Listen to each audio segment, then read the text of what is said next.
While in your Plans tab, we've given you several different tools with which you can manage or organize your plans in JobTread, as well as mark up or annotate anything that you need to make sure anyone on the job needs to know about who has access to these plans. So first and foremost, you're going to have the ability to zoom in or out. If you're using your mouse, you can just scroll in or out, or you can click zoom in or zoom out here on the screen. Then you can utilize our free draw tool. Our free draw tool allows you to do exactly that, free draw. But before we use our free draw tool, it might be important for you to consider how thick you want the lines to be whenever you draw. So we're going to do something a little bit bigger than the smallest amount. Nice. Okay. And then you can just free draw as you like. And then we've also given ourselves a text box that you can utilize. So when we click on the screen, we can say, check this out. Okay. And then if we'd like, we can embolden or italicize the text down here at the bottom.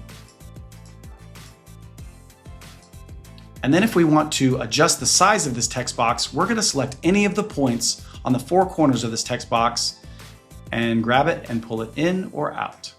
All right, so let's make it a little bit smaller and we'll put it right here. Okay. Next, if we'd like to add an arrow from this box to a specific place, we could do that here. But again, thinking about how thick that line is might be important, right? So you can see as I scroll in or out on that slider, it's going to make that arrow bigger or smaller. So we'll go ahead and leave it there. All right. Then we've got a couple of different shape options that we can select from. A rectangle tool, which will enable us to select a point and then click and drag away from that point, giving us that rectangle. And again, you have some ability to adjust the thickness of that box by moving the slider. And then we can use our ellipses tool if we'd like to. Maybe we want to highlight this laundry area right here. And we'll make this line really small. All right. And if we really wanted to call out something specific whenever we make one of these shapes, we can use our droplet icon. And that will give us a fill color. And then we can click on that droplet icon and we can adjust the opacity so that you can see the color, but you can see what's beneath it as well. All right, I think that kind of looks good. Okay, next we have this polyline, which enables us to click on any given space, and then we can just go to the next point that we'd like to click on, and then we can kind of construct a shape as we have need based on just the points. All right, and then we can combine them. And now that becomes one uniform shape that we can adjust by clicking on any of the dots on the outside of that shape. Next, we can add a timestamp to these plans if we'd like to, so that whoever's looking at these plans can see that this was the last time that edits were made. We can make this bigger or smaller. And again, we can adjust the boldness or make it italicized if we'd like. We can move it anywhere we'd like.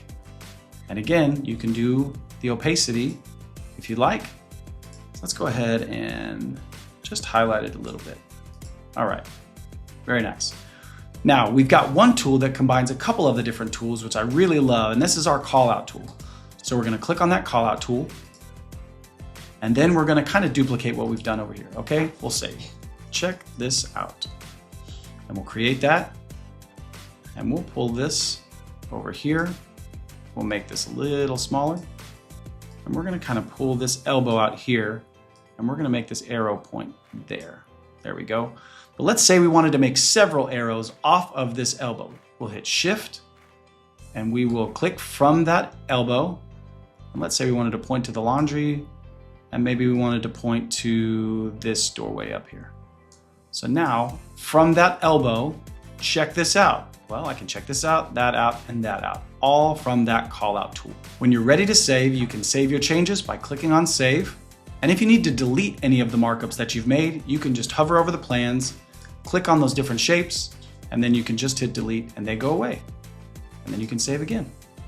If you need to adjust any of the visibility for any of your parameters or measurements that you've made on your plans, you can do so by hovering over this eye icon up here. You can hide all the measurements that you've made, or you can hide specific types of measurements like this parameter of tile.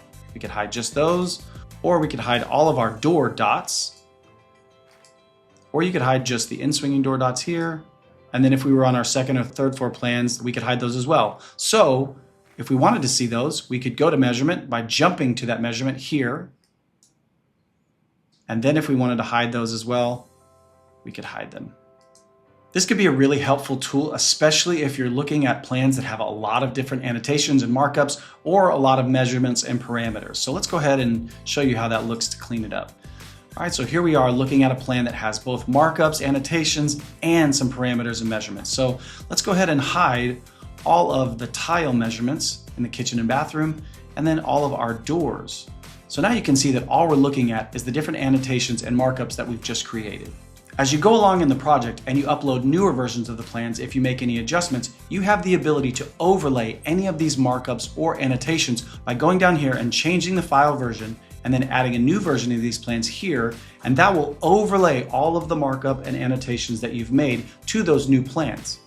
And you can easily switch back and forth between older and newer versions of the plans by clicking that version button and selecting which version you'd like to look at. We've also given you some tools that you can utilize as mass actions within your Plans tab. So if we navigate back to our Plans tab, and then we can select all of the plans that we'd like to adjust together. We can either click them one by one, or we can select all of the plans, and then we can make a mass edit to all of those plans. We'll edit all of the plans here, and we can mass edit the scale and adjust the scale of each one of these plans. We can change the name to all of these plans. We can even number them if we'd like to. We could rotate all of the plans by 90 degrees, or we could delete all of the plans if we'd like to. When thinking about your plans, it will be really important that you think about who you want to be able to do what with these plans, because obviously plans are important, and any markups or notations that you make will be important to anyone who has access to these plans. So in order to decide who can do what to those plans, you're going to go into your main navigation, into your settings, and then up into your roles. And depending on the different role, you're going to click on, say, a field employee, and then you'll scroll down to other features, and you'll decide whether or not they'll be able to view these job plans by toggling on Show Job Plans or toggling it off. And then you'll want to update it.